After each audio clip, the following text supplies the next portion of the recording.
Hot one out there today. So Eastern North Carolina weather has greeted us over the weekend and today, so that's good. Now it's challenging. You know, those Florida kids are like, Coach, this is hotter than it is back home. You know, so it's been a shock, you know, to their systems a little bit after a cool start to preseason camp, but it's more of what we expect, you know, for weather this time of the year in this part of the state and this part of the region. So, and coming off the weekend, it's good to get back out to work. We're going to find out a lot about ourselves this week. We're really going to challenge them this week. You know, we need to take a significant step forward from scrimmage 1 to scrimmage 2. You know, the thing looking back at the film from the first scrimmage on Saturday is, you know, they saw virtually every single situation game-like that you could see outside of 2-minute and overtime. I mean, the ball was in every challenging situation, challenging down and distance. You know, we threw everything at, you know, the offense from a defensive standpoint. We have a lot in with a lot of veteran guys. So it was a very, very challenging first scrimmage, which is good because you can grow a lot from that. I'd rather have it that way than for us to, you know, not have that much thrown at us on Saturday and, you know, not have, you know, had all that tape to teach off of and grow off of this week. So big week this week. You know, for the preparation of our team as we, you know, this is the week. You know, this is the week of preseason camp. We find out a lot about each other. And, you know, that was my talk out there at the end of practice. Is I use Julius Wood as an example. You know, everybody sees the player he is now. Nobody saw all the days and the years of work and preparation where he just had his head down, working consistently day in and day out, no recognition. Nobody knew who he was. Nobody gave him anything. And then all of a sudden last year he broke through. But, you know, it didn't happen by accident. It happened because of his dedication, consistency, and hard work. And that's what some young players don't get. They want everything given to them because everything in their life has been given to them. You know, but it doesn't work like that. Life doesn't work like that. It doesn't work like that around here. You got to put your head down. You got to work. All of them say that I want to do this and I want to do that, okay? But you got to go out there and put in the work in order to achieve anything. So it's a big week for our program. Coach, was there a position group in the scrimmage as you rewatched the tape that kind of stood out as far as you meeting that standard? Well, I think several. I think, you know, offensively, you would say the running backs, you know, certainly stood out on Saturday. I thought you had some flashes from the offensive line, so that's really good things. I think you had a couple of the skill kids on offense that flashed. I mean, I think defensively up front, I mean, we looked like a really good bunch. I mean, we made a lot of plays. The guys were executing very well, so really pleased with that. I mean, I think our 2 veteran safeties look like veteran safeties, and Siobhan Ravel looks like a guy. I mean, that's another one that's worked his tail off since he's been here. But very pleased with the performance of several guys. Now, consistency, play in and play out. You know, we had a couple of drives there on Saturday where we just flat didn't show up, you know, on one side of the ball or the other, and you just can't have that. You know, you can make whatever excuse you want to. It was hot, it was humid, you know, first script, whatever. You know, it doesn't matter. Nobody cares. Nobody cares. You got to show up and play. Talk about the turnovers on Saturday. When you look back at it, what positives did you get from your quarterbacks, from Mason, from Alex, those guys? Well, you know, they all had one. You know, so it's not like, you know, one guy had 4. You know, they all had one. Each one's different. You know, each one, you know, you got to either read the coverage pre-snap or not take a chance, you know, putting a ball where you don't need to put it, or, you know, you got to do a better job with our protection, whatever it is. But each one was a little bit different. I think the positive of that is I thought we did some really good things defensively, forcing some turnovers. You know, we had a couple of great strips. I thought we did a good job disguising our coverage. On one of the interceptions. So you got positives on it, but you know, certainly each one of those situations is one that they can all grow from. Is this week more about East Carolina, and then next week you start the preparations for? Yeah, we don't need to talk about anybody else other than the Pirates right now, and it's our complete focus. You know. It's like special teams. You know, that was a big emphasis today. You know, Saturday, it's the first time we put that much special teams live work in our first scrimmage of the fall. And, you know, it's great because you're so much farther along there as far as knowing what we got to work on. And so this week, you know, the special teams is a big, big focus for us to make sure this coming Saturday, I really want to have as close as we can get to our 2 deep guys that we think are going to play in the open on special teams. Those guys are the ones taking those reps against really good looks. And so I really want to test us this week from a special teams standpoint. We've been mentioning all summer that the new guys need to learn to play East Carolina brand of football. They also need to learn how to do East Carolina brand of watching film after a game and the stuff off the field. How have they progressed with that, especially now that you have had as close to a game as you're going to have Right. for opening day? I think it depends on the kid. You know, and they all come from different places and they all have different backgrounds. I think some have acclimated very, very well. I think some are still trying to find their traction. But I think it's, that's the one thing and the good thing the older kids in this program understand is, there's a standard and they're going to hold everybody to it. It's really, that's a little bit of a relief, that it's not just my voice. It's not just the other coaches' voices. You have, leaders like Rajay, out there and he's echoing the right things to the group. And so, they'll come along. So, but, guys that don't, they'll be sitting at home watching us play on TV. Through almost 2 weeks and one scrimmage, have you been able to avoid major injuries so far? How are you health-wise? Well, we got one we don't know about just yet. The rest of our bumps and bruises are kind of bumps and bruises. So, we'll have a better idea in the coming days on one player. When you look at Saturday's scrimmage, it seemed like you had ones against ones, twos against twos. How do you kind of dive into that as far as how each guy stacked up? If the guys did well against threes, does that equate to, like, you know what I mean? Yeah. Well, right now the depth chart is very fluid. That'll be part of my talk this afternoon to the team when we meet at 4 o'clock. They are going to decide what the depth chart is. And I'll tell you, I don't know ones and twos. I don't even know what that is anymore. We're going to play so many guys, on both sides of the ball on game day. But, what you do on that practice field, what you put on tape, you're earning your snaps. And so it kind of goes back to what I said just a few minutes ago. Nothing's going to be given to anybody. You're going to earn, where you fall in that pecking order. But certainly, if somebody goes out there and makes a couple of big plays against, the freshmen, that's one thing. You turn around and do it against the guys who are going to play on game day, that's another. So you got to put stock in, performance against, the competition. And so I think that's something that's another challenge for us this week. We're going to try to do more situational stuff throughout the week. This week, just put the ball down and let the kids go play instead of scripting it out. And to where you create situations based on what happened last play. And so I think that tells you a lot about how a guy can handle success or failure from one snap to the next. There was a couple freshmen watching it back that kind of did some stuff. Leverett, I think, is the wide Malik, receiver, yeah. and Bond, the running back. Right. Have you seen? Are they fitting into the we're going to work really hard kind of guys? Sort of. Yeah, I think both of them. Obviously Javius was with us in the spring, so he's got a pretty substantial step up on the other freshmen, and he's had a very good preseason camp. Now it's you're in the grind right now. And so that'll be the challenge for him this week. But obviously he did some pretty impressive things on Saturday. Malik has been, very good since he's been here. He is going to be a very good player for us in time. Not sure he's ready to play, this year, but he is going to be a name that our fans know. Were you able to see what your former guys did this weekend in the NFL? Yeah. How much can you use that with your team now and recruits? Well, I think it always does. It does a lot for the program, but I think the bigger thing is each one of them and their story. I texted with Holton. Really liked his haircut. So,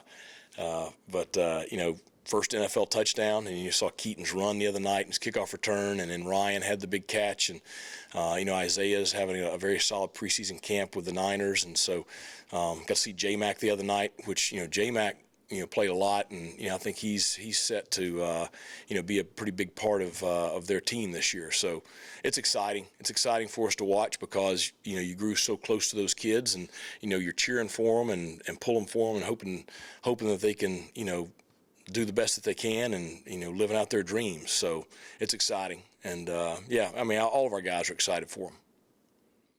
Yeah, I think I told the guys this morning. I think we've made some strides, but we got a lot of big strides to make too in the next 3 weeks. So obviously, Saturday was your first measuring point with the scrimmage. You're getting out there. You don't have the coaches holding your hand. You're not going off the script, so to speak. So you're in a game situation, and we did as many game situations as possible. So you find out a lot about yourself. You find out a lot about some individuals, where you are as a unit, and we got to make some huge strides in the next 3 weeks. Obviously, you've seen some guys that we all know about, that are performing at high levels. I mean, Julius Wood, Tegan Wilk, the two safeties are returning starters, and they're playing like returning starters. Elijah Morris, returning starter, playing like returning starter. Jeremy Lewis kind of getting back into the mix now, and every day you see him kind of getting more and more of being Jeremy. And that's the same with the older guys. Chad, he's done some good things out there on the edge. He's done some bonehead things he's got to clean up too. I think he had 2 penalties on Saturday. And we just talked this morning as a defensive unit, like how much a penalty can kill you. I mean, he made a great play in the backfield where he brought up a 2nd and 12 and put the offense behind the sticks, and he lined up all sides. And then the first play of the game, we were in a, first play of scrimmage, I think we were in a, look for a shot down the field defense, and they had a 5-yard run, and we had a face mask, turns it into a 20-yard play, so it turns into explosive. And then overall, as a defensive unit from Saturday, we did some good things, but we can't give up the big play. I mean, you have 115 really good plays of a scrimmage, and you give up 3 touchdowns. You can't win ball games that way, and we got to get those things fixed. We got to do a better job of communication, verbal communication, visual communication, and just playing our tails off. And that's where we're at, and where we got to keep on protecting over the next 3 weeks and making strides too. And I think this week you have some third down stuff going in, some different packages, and we're finding out a lot about our guys who can be on the field for those third down packages, what they can handle. Can they handle playing a nickel or Sam backer, then on third down move inside. If they can, then I told a young man coming off the field, if you can handle 2 positions, hey, your stock rises. You can go play multiple positions on game day. I said, if you can't, hey, no big deal. We're going to keep it simple because we want to protect our culture so you can play fast and physical. And I said, but you're limiting yourself. So we got some guys that got to keep figuring those things out, and as coaches we do as well. So that's kind of where we're at and the direction we're going right now as a defensive unit. You mentioned about Wilk and guys on the back end, familiar names on the D-line too, but you got a lot of new linebackers this year, so who's standing out at that? Yeah, I think, the one that stands out to me that really has just been here since, the first day I got in the building, has worked his tail off. At times last year, he was even talking about redshirting so he could save a year, but he ended up freaking playing all our special teams last year, started in a bowl game, was in the mix at linebacker last year, and that's Taylor Jackson. And he's just done a really good job of taking ownership of that room, taking a lot of pride about himself, a lot of pride about how he does things. Every day this summer he was in the building and just kind of absorbing everything he can to be the best linebacker he can. So just really excited about him. And, he's a 4th-year player. We hadn't seen him much in a starting role up to this point, but so far in camp, he looks like he could be a starter in there. The other guys, they still got to figure it out in there. I mean, we got guys that they'll show up for 2 or 3 days, but they got to be consistent. I just talked to them about that coming off the field, like, whether it's Mike Edwards, BJ, Kingston McKinstry, whoever it may be, they got to come and put stacked days back to back to back. It can't be 2 good days or just a so-so day. It's got to be every single day. So that's the ongoing battle in there and some good competition, and they got to keep pushing each other till somebody comes out on top. You got some length on the back end. Do you think that will help, or is that just something that us in the media have kind of overhyped? No, I think certainly it makes my job easier. I mean, Siobhan Revel, go look at him. The jump ball goes up, he's going to win most of those. Those 50-50 balls are no longer 50-50 balls when you're tossing up to Siobhan. And, Siobhan's had a good camp so far, and he's a guy that, we got to keep putting him in tough situations to make sure he's going to respond, make sure he's a guy we can count on game day. But, he's made a difference for us out there, just being able to play some more aggressive coverages, some things like that. And so really excited about him. And, B.J. Davis is another one with length, but we got to get through just the point I just talked about, just consistency there. Sam Danka is a guy that's really long, that shows some flashes. Still a young guy, but he got to start playing like an older guy so we can get him on the grass. You mentioned defensively trying to limit the explosive, but you also want to be, aggressive, kind of keep that mentality. How do you find that balance? Yeah. Early on, we created, the mindset, hey, 60 minutes of hell. It's I think Arkansas basketball was 40 minutes of hell, and, up in your face pressure, we're going to get after you, full court, blah, blah. The same thing we want to do defensively with our defense. We want to go create negative plays. And we talked to our defense about if we create a negative play or sack on a series, the chance of them scoring is only like 8% or 9%. Also, if they don't have an explosive on a series, the chance of them scoring is only like 8%. But you give up an explosive, now all of a sudden that goes up like 90%. So those are things we talk about. And, we got guys that can run. We got guys that can move and play in space and more athletic longer. We want to use that to our advantage. And I keep telling our guys, like, this system, this defense is built for these young men. Just how athletic they are, how fast they move, how long they are, and just the experience we have in coming back is up front in the safety position. Feel really good about it, that, hey, everything else will come together. So super excited about that, and that still needs to be our mindset. Hey, let's go get some TFLs. Let's get after quarterbacks. Let's create chaos for the quarterback, whether it be by disguises we do or pressures we're bringing or whatever it may be. So, and that's how we want to play the game. From your perspective on the defensive side, can you tell us how far Mason Garcia's come along from when you first saw him to where he is right now? Yeah, I mean, he's not a guy I want to face right now. They're doing a lot of things, and with him that I think's awesome, and giving us a tough time on defense, making us work our tails off. And I think things we'll see throughout the season, whether it's in the pass game, run game, whatever it may be, that they're doing offensively is stressing us. So we got to certainly be on point with all that. And he's a talent. He makes some throws that, and then our players know it too. Like, hey, most quarterbacks in our league that we see this year won't make that throw. There may be a couple, but most of them, that make that throw are playing beyond this level. So we talk about that, but he's been awesome, and just really super excited for him and the work he's put in, and to seeing it to come to fruition and pay off for him. Well, there was, it's like every scrimmage. I mean, 40-some years of seeing scrimmages, and then, they just repeat themselves. They're good and they're bad. You have to remember you played 56 different guys play. So, I mean, there's not going to be a lot of, good, cohesiveness when you play that many guys. The positives were that offensively we started really well. The first drive we kind of self-destructed a little bit, but we still moved the ball from the 22 and moved the other team back to the 12-yard line. So, in a game, that's still a positive that you took the ball from the 22 and they get it on the 12. Now, when you're playing each other like that, the unfortunate part is the twos moved the ball all the way back down to across the 50 and then punted us to the 1-yard line. So we went 99 yards and scored. You got to feel pretty good about that because that's hard to do anytime, much less the 10th day of practice. To go 99 yards, that's a great drive. The next drive, we moved it a little bit, and then the ones got it on the 3. GD, there was probably a couple bad words came out of my mouth then, like we need to catch those punts better or something, And we went and we scored again. And so, thought, wow, it's good. So those were positives. We started good.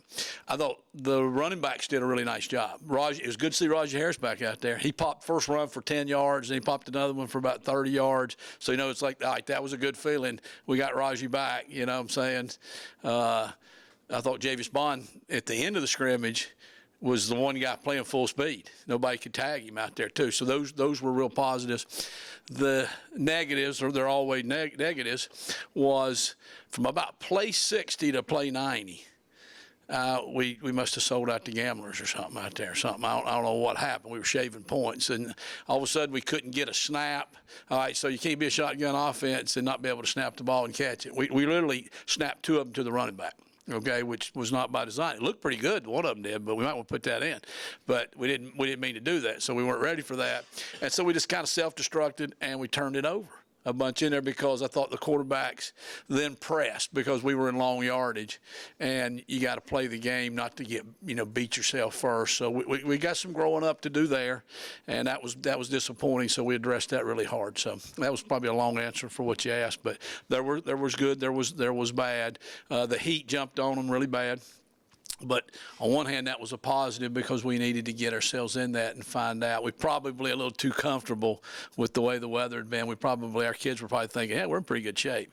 And then Saturday, they were like, wow, I forgot about August and September around here. Where do you think Mason is at this point? Also Flynn, Well, Mason came in just really better than I actually expected, and I expect a lot of him. Really, I was kind of like, wow, okay, he's had a good summer. He's in a good place. He's ready to go. I thought Saturday the reality hit a little bit, in the middle of that game with him pressing a little bit. We didn't throw the ball as well as I would like to have thrown the ball. We ran the ball much better, which, don't care which way we do it. Flynn was the opposite of that, to be honest with you. Flynn kind of came in, and I had to kind of bring him in and say, all right, the other Flynn is back. Where was the Flynn that, was here in the spring? And I thought the other Flynn came back. He showed back up. And then I thought Flynn had a really good day today, and there probably wasn't, but maybe 2 or 3 guys had a very good day today. He would have been one of them. So it's a good feeling. I know everybody wants to talk about it, make it into a big deal, and I get that. The other good part is that Raheem has really come on. So you never have too many, because you're one play away from one guy being down. And I think it's a comforting feeling in knowing that you don't have to put everything on a new starter. There are some other people too. So if anything, the strength of the offense, because we are so new, we're not necessarily young, but we're new. The offensive staff is all new together too, really. The strength is that we have numbers. And that's the first time we've had that since we've gotten here. There are other people. If you don't have a good day, there are other, there are pinch hitters. There are other people we can put in. A week or so ago, coaches were saying the receivers weren't necessarily playing one position on the field. Yeah. Is that still kind of the case, or is this guy? Yeah, a little bit more. We're going to have to get away from that a little bit. We've had quite a few soft tissue injuries with the receivers, and that's the ones that get it because they have to run so much. And, Chase Sowell has not been there very much. Ryan King obviously has been out. Today was his first day without a red shirt on out there. Keelan Robinson has been out, tried to play a little bit Saturday, tightened back up again. So we have tried to just figure out, if we were playing this week, who would play? So we have rotated them at different positions. I think in the end, it makes them better because they understand the whole concept, and you run this route better because you understand why you have to be here because another route's coming that way, and you understand the timing of it, and, because you have to be open on time. You can't just be open before the quarterback's ready to throw you the ball. So there's a lot of stuff to play in wide receiver. I think they gain that knowledge and they get better in the end, but they suffer sometimes in it. We make more mistakes because literally you can't comprehend how could you not realize which receiver you were, but they do get confused sometimes. So we've had more mental mistakes by doing it that way. But it's kind of the philosophy that we've always had offensively wherever I've been. It's kind of the whole part and then back to whole again. So we kind of throw it all at them at the beginning. It's like drinking water through a fire hose that first week. We install pretty much the entire offense. And with our defense, they put a lot of defense in. So, the numbers 11 on 11 are endless. You know what I'm saying? How many different ways a formation versus a defense can look and what can happen out there. Then you kind of come back and you concentrate on, the parts and how you get better and what you do. And this is probably what we're going to really settle in and do. And then you kind of come back and go the whole part of it again, too. So that's kind of where we're at 3 weeks away from it right now. You hope by next week you're probably running less different formations, less different plays, kind of settling into, who are the players. Like, there's been some guys like Jari Patterson that has really, really had a great time. And we tried to get him the ball Saturday, and that was a good move. And so we came back in and said, let's get him the ball even more. Let's find more ways. So we're starting to figure out who we are, even though there's some still parts like Keelan and Chase that I've seen what they can do, and it's a long year. Sometimes the guys that just maybe they don't do it early in the year can still be the guys doing it later in the year, and those are pretty valuable. So we don't throw them away. We keep working with them.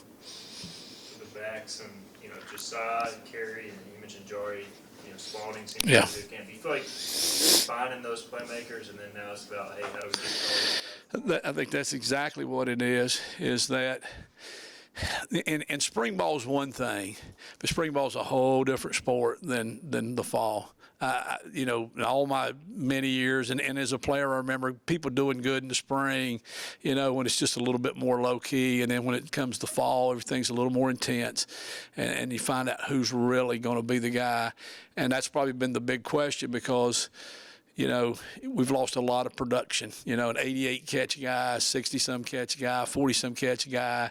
You know, so you're thinking now, you know, we moved CJ inside last year. That was a strategy because we said, all right, if we put him in here, these are the things we do. You know, these are the formations we run. These are the plays we call. This is how he'll get the ball. You know, we knew Isaiah, get it to CJ. You know, we knew, was that little running back? We had a little running back or something. He was pretty good. We gave it to him some too. And now going into after the spring, we didn't have everybody there.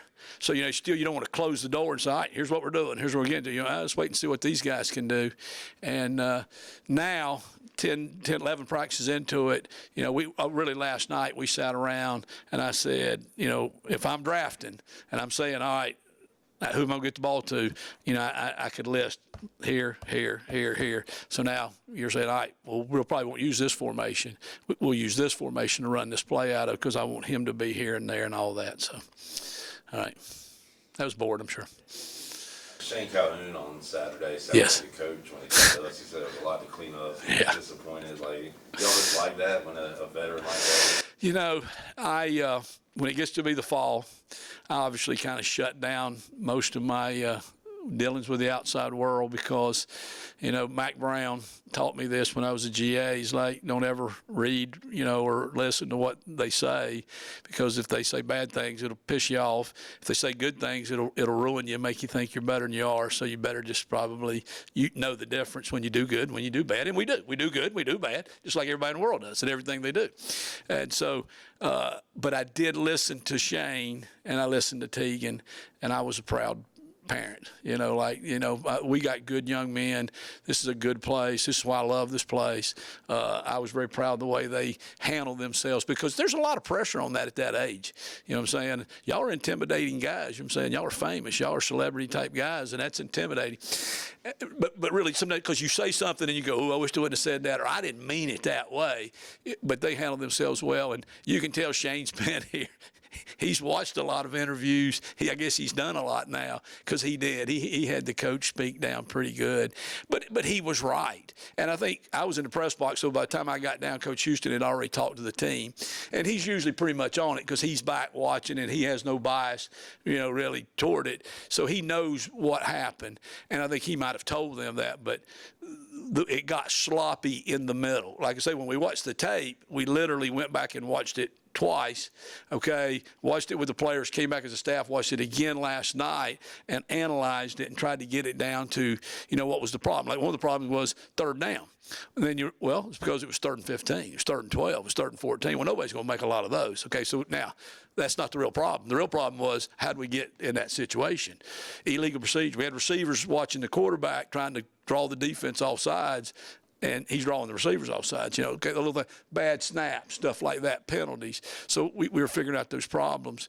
And then we got to the deal, and when we got back, we said from play 60 to play 90, boy, that was a nightmare. You know, what in the world was going on right there? If you could have took those out, and you can't, you know, you'd have said, we probably felt pretty good.